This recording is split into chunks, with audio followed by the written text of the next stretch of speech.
नमस्कार my dear friends, मैं विनोद चिंडालिया, एक आरएएस पीसीएस एजुकेटर, आपके अपने स्टडी के एक नए प्लेटफॉर्म जिसका नाम है निःशुल्क कोचिंग अभियान में आपका हार्दिक अभिनंदन करता हूं।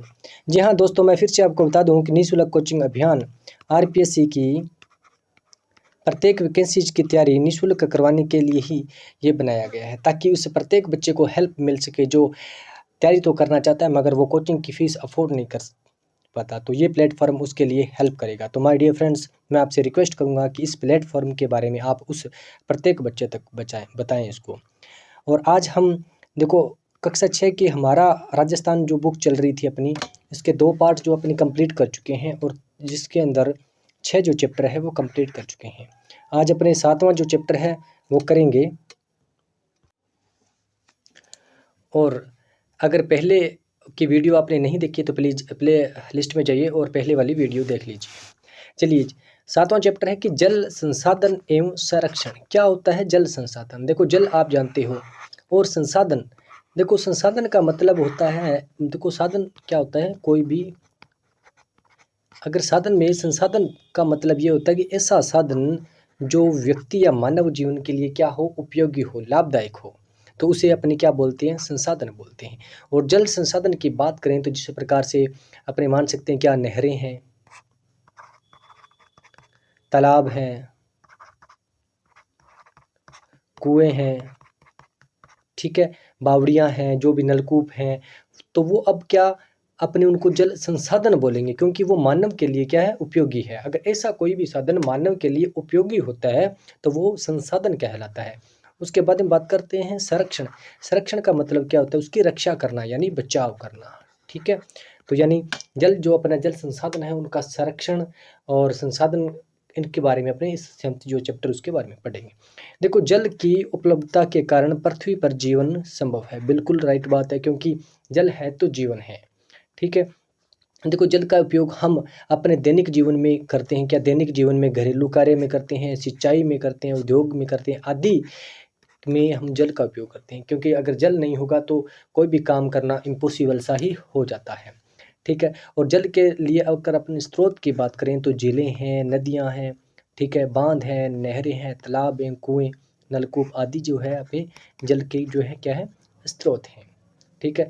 और हम इनका आगे पढ़ेंगे, मतलब क्या है ये अपवाह तंत्र, यानी जल का जो अपवाह तंत्र, यानी जल किस प्रकार से पृथ्वी के ऊपर जो है वो किस प्रकार से बहता है, नदियों में है, तालाबों में है, नहरों में है, बांधों में है, तो उसका क्या प्रक्रिया है वो देखेंगे। चलिए,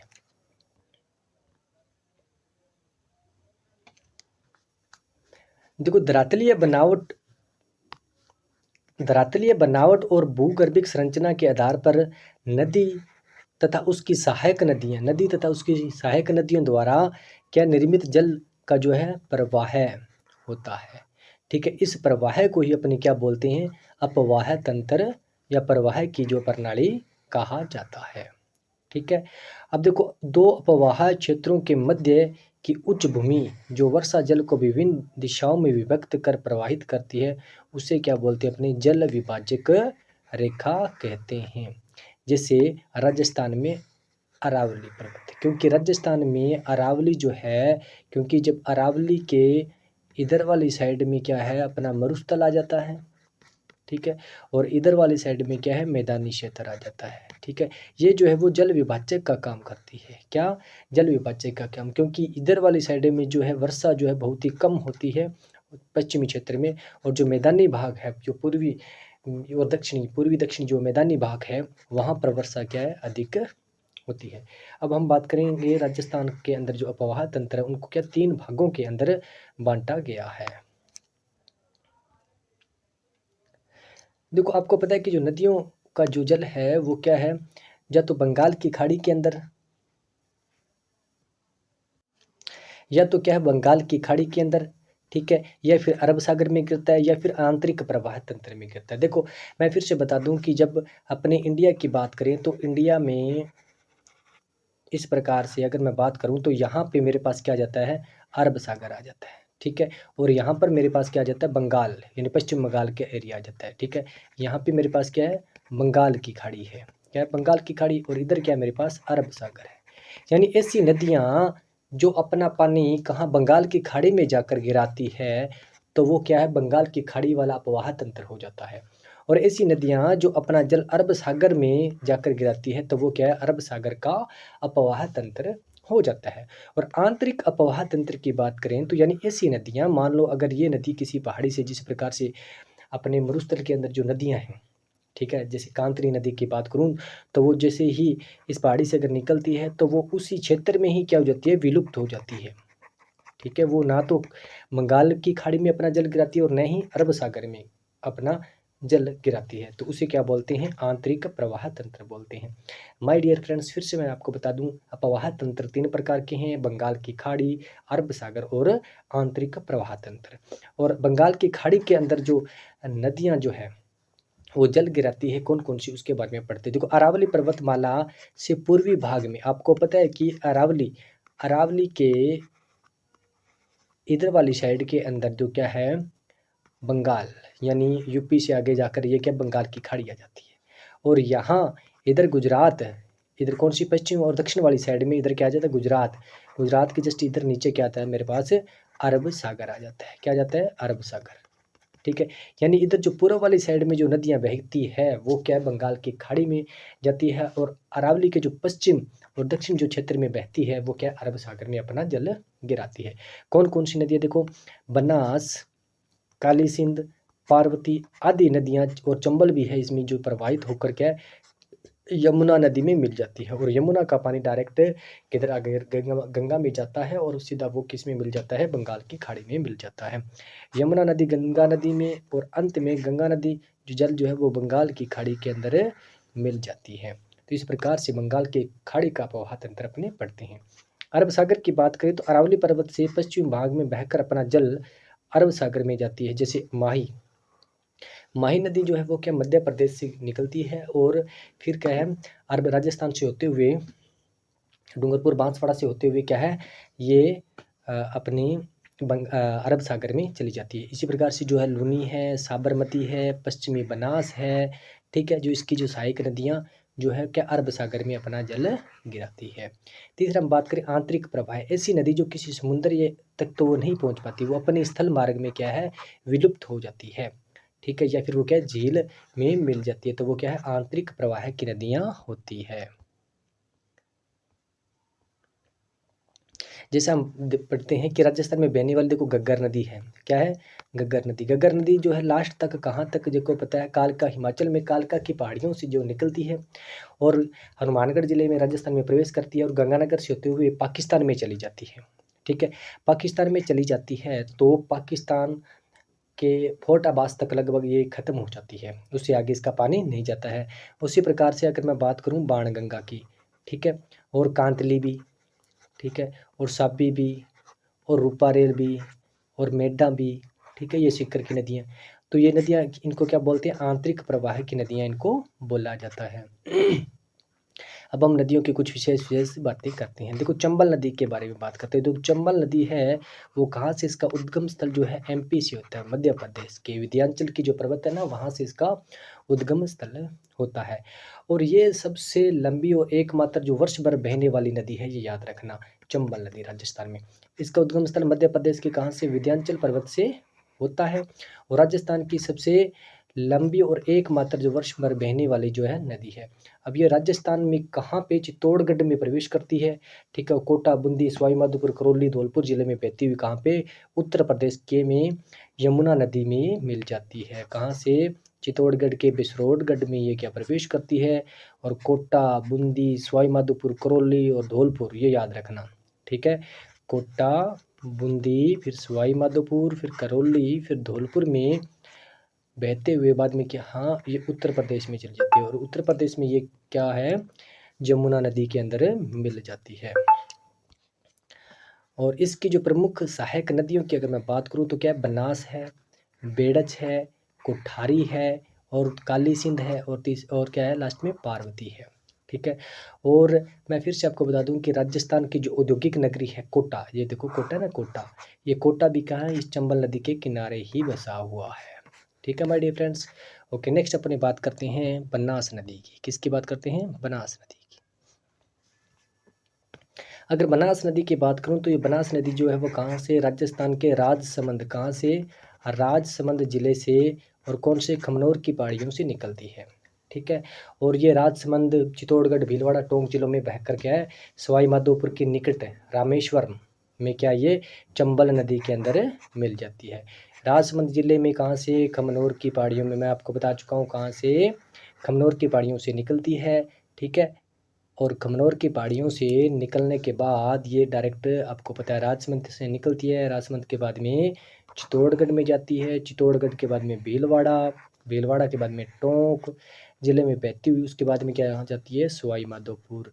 आपको पता है सवाई माधोपुर में क्या है, रामेश्वरम, रामेश्वरम के निकट क्या है, ये चंबल नदी में मिल जाती है। कहाँ मिल जाती है, चंबल नदी में मिल जाती है। बनास भी ये क्या है, मौसमी नदी ही है।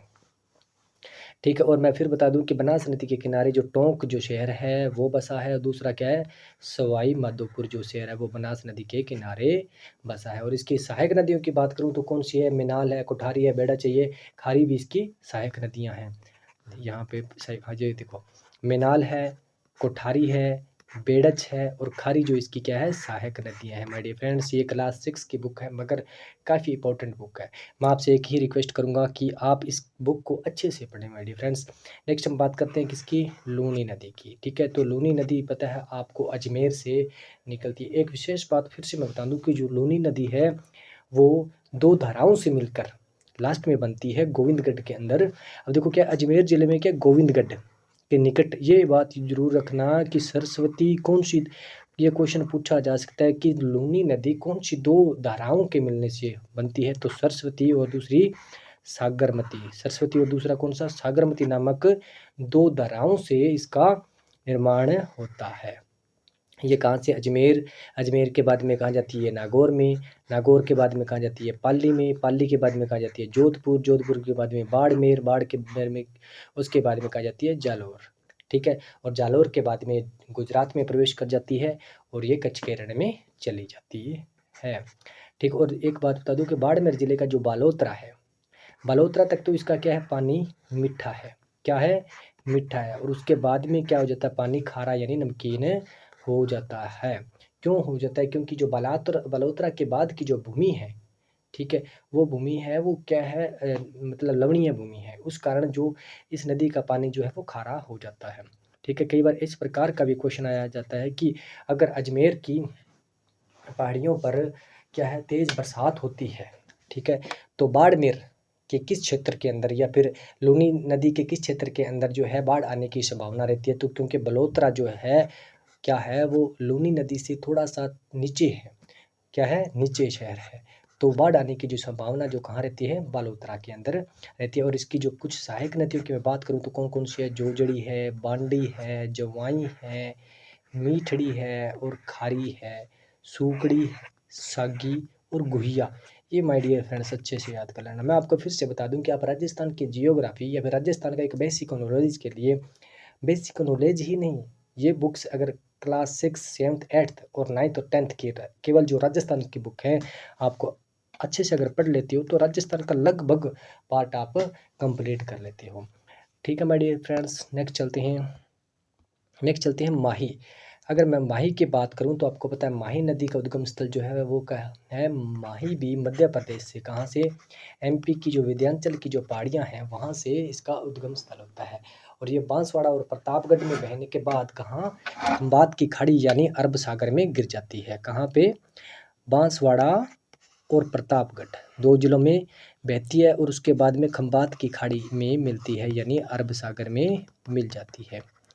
ठीक है, और इसकी प्रमुख सहायक नदियों की बात करें और सोम और जाखम है, सोम और जाखम है, क्योंकि आप पढ़ते हो कि बांसवाड़ा में एक रामेश्वरम के निकट क्या है, सोम, माही और जाखम का क्या है, तीनों का संगम होता है। ठीक है, जहाँ पर बांसवाड़ा के जो बिलों का जो मेला लगता है। नेक्स्ट हम बात करते हैं बाणगंगा की, किसकी, बाणगंगा की। ठीक है, बाणगंगा कहाँ है, जो जयपुर की जो बैराट की पहाड़ियाँ हैं, बिजक की पहाड़ियाँ, वहाँ से बाणगंगा का उद्गम होता है। क्या है, जयपुर जिले की में स्थित अरावली की जो बैराट की पहाड़ियाँ हैं वहाँ से क्या है, बाणगंगा का उद्गम स्थल होता है। ठीक है, और इस नदी का जो पानी है भरतपुर का में जो घाना पक्षी अभ्यारण्य है, क्या है, घाना पक्षी राष्ट्रीय जो उद्यान है वहाँ मतलब जो भरतपुर का घना पक्षी राष्ट्रीय उद्यान है ना, वो इस नदी के किनारे ही है। इसके कारण ही वो नवभूमि का निर्माण करता है। और इसको अर्जुन की गंगा भी कहते हैं, अर्जुन की गंगा भी कहते हैं, अर्जुन की गंगा भी कहते हैं। नेक्स्ट हम बात करते हैं गग्गर। ठीक है, देखो गग्गर जो है वो क्या है, हिमाचल प्रदेश की जो शिवालिक या कालका की पहाड़ियों से निकलती है। क्या हिमाचल प्रदेश की जो शिवालिक की पहाड़ियाँ हैं या कालका की जो पहाड़ियाँ, वहाँ से इसका उद्गम स्थल होता है। और राजस्थान में ये कहाँ, मैं आपको बता चुका हूँ कि हनुमानगढ़ में प्रवेश करती है और श्रीगंगानगर तक ये भूमिगत हो जाती है। और ज़्यादा कई बार अगर ज़्यादा बरसात हो जाती है तो ये पाकिस्तान में भी प्रवेश कर जाती है। फोर्ट अब्बास पाकिस्तान में कहाँ, फोर्ट अब्बास के अंदर ये प्रवेश कर जाती है। ठीक है, और वहीं बात करें तो इसे प्राचीन में इसको क्या सरस्वती नदी के नाम से भी इसको जाना जाता था। चलिए नेक्स्ट चलते हैं।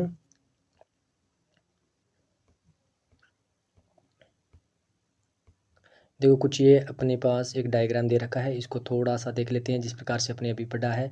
ठीक है, अब देखो ये कांतली नदी मैंने आपको बताया था कि आंतरिक प्रवाह की नदी है जो सिक्कर से निकलती है। ठीक है, और ये बाणगंगा नदी जो बैराट के पहाड़ियों से ये भरतपुर पर यहाँ पे आ जाती है। ठीक है, और ये चंबल नदी है, मोरेल है, सांबर झील है, खारी है, लूनी नदी है। ठीक है, इसको आप अच्छे से डायग्राम को थोड़ा सा देख लेना। ठीक है, और ये मध्य प्रदेश आ गया। ठीक है, और ये देखो माही नदी है, माही नदी यहाँ से इस प्रकार से होती हुई यहाँ पे नीचे के यहाँ पे इधर ये गुजरात में चली जाती है। कहाँ पे, गुजरात में चली जाती है।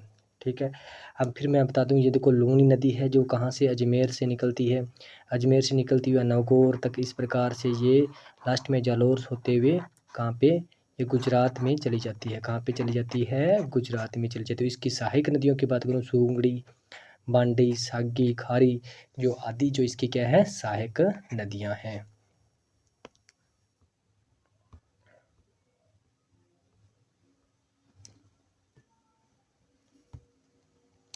नेक्स्ट हम बात करते हैं राजस्थान के प्रमुख नदी घाटी परियोजनाओं की। देखो नदी घाटी परियोजनाओं का मतलब क्या है कि नदियों को क्या है, उन पे अलग अलग बांध वगैरह बनाए गए हैं, उन पे अलग अलग परियोजनाएं बनाई गई हैं ताकि जो जल है उसका सही प्रयोग किया जा सके। अब देखो अब इसमें क्या है कि बहुउद्देशीय परियोजना भी कहा जाता है। भारत के प्रथम प्रधानमंत्री कौन, पंडित जवाहरलाल नेहरू ने नदी घाटी परियोजनाओं के महत्व को देखते हुए उन्होंने क्या बोला, आधुनिक भारत का मंदिर भी कहा, किसको, नदी घाटी परियोजनाओं को। ठीक है, राजस्थान में चंबल परियोजना है, माही बजाज सागर परियोजना है और बिशलपुर परियोजना एवं सरदार सरोवर परियोजना प्रमुख नदी घाटी परियोजनाएं हैं। अब बात करते हैं किसकी, चंबल परियोजना की। ठीक है, चंबल परियोजना जो है वो क्या, राजस्थान और मध्य प्रदेश की क्या संयुक्त परियोजना है। क्या है, इनकी संयुक्त परियोजना है। और इनके अंदर कितने, कुल 4 बांध है। क्या है, कुल 4 बांध है। अगर बांध की बात करें तो सबसे पहले कौन सा, गांधी सागर बांध है। क्या है, गांधी सागर बांध है जो क्या है, मध्य प्रदेश के मंदसौर जिले में स्थित है। गांधी सागर बांध जो क्या है वो मध्य प्रदेश के मंदसौर जिले में है। और चित्तौड़गढ़ जिले में वो बाद में क्या आता है, राणा प्रताप सागर बांध आता है। क्या, राणा प्रताप सागर बांध आता है।